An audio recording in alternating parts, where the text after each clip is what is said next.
There was a question the other day on the group about how to do inlays and how to cut them. So I'm going to show how I do it, how I lay them out, and how I do them. So I'm going to do some out of brass today. I'm going to make this video quick. So you see I got a whole bunch of calls laid out here that I'm going to be doing this week, or maybe this weekend. So I'm going to start with a chunk of brass. This is that typical stuff you get at Hobby Lobby. And you can see what I've done is I have laid out with a Sharpie on my brass exactly how I'm going to cut these. You can see I get 3 wide on the sheet of brass. I've already got a whole bunch out of this. This is 015. I do 015 and 032 a whole lot. This is for this call right here because this is going to get doubles with some color in between them. And my goal is to get a piece that looks like this at the end. You notice that I've nipped the sides off with my shears because that makes it a lot easier to turn down. So let's go set this up on the drill press and let's cut these things.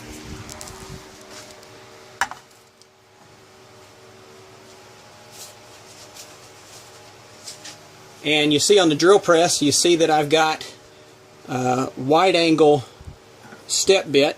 Step bit is made for drilling sheet metal. That's the whole reason for a step bit.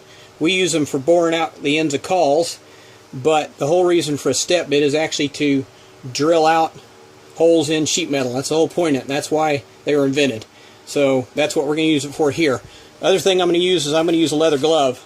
Don't work with sheet metal without a leather glove. It's going to just cut you to ribbons. Any sheet metal worker will tell you that. So here we go. I'm going to turn on my drill press. You see the other thing I've got is I've got a board that has a hole in it. So I got a sacrificial board here that has a hole in it. The step bit's going to fall down into that hole as I cut these holes in the sheet metal. So here we go.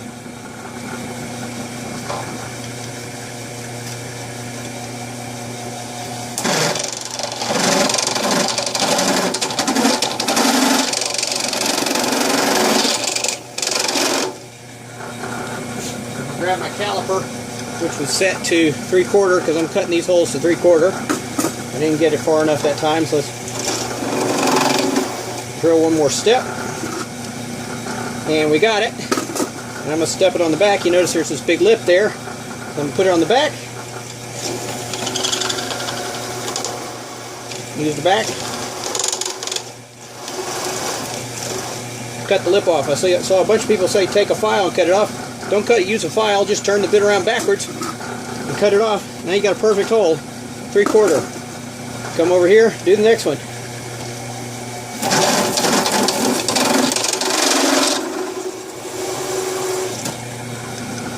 Check it out, same size hole. Do the next one. Trim out that back. Smooth, not even going to cut my hand. Next one up.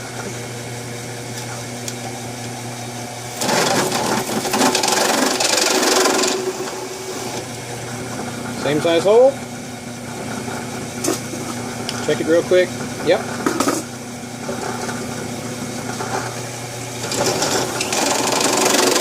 Notice I just let that board float behind it.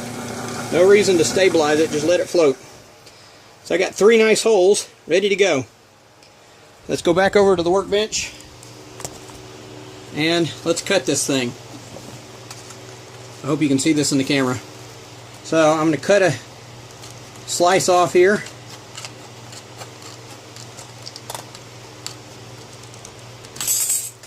So I got my chunk.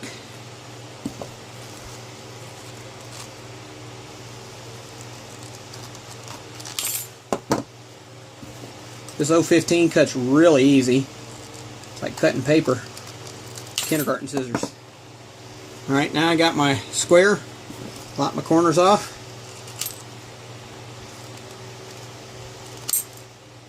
Makes it a lot easier to turn on the lathe. No reason to turn all that excess material on the lathe. That's too much.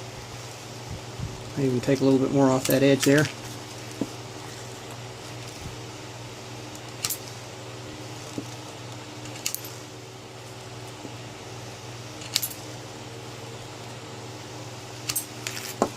Last one to go.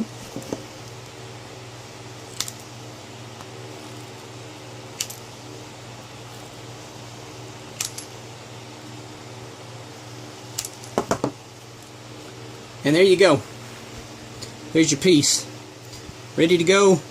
I will rough this up with emery paper before I put it in the caul. Before I glue it up, I glue these in with 2-ton epoxy. I've been laying them up like that for 30 years. Laying up cauls with 2-ton epoxy for 30 years. And my laid up cauls haven't come apart yet. So if they ain't come apart in 30 years, they ain't going to come apart. So there you go.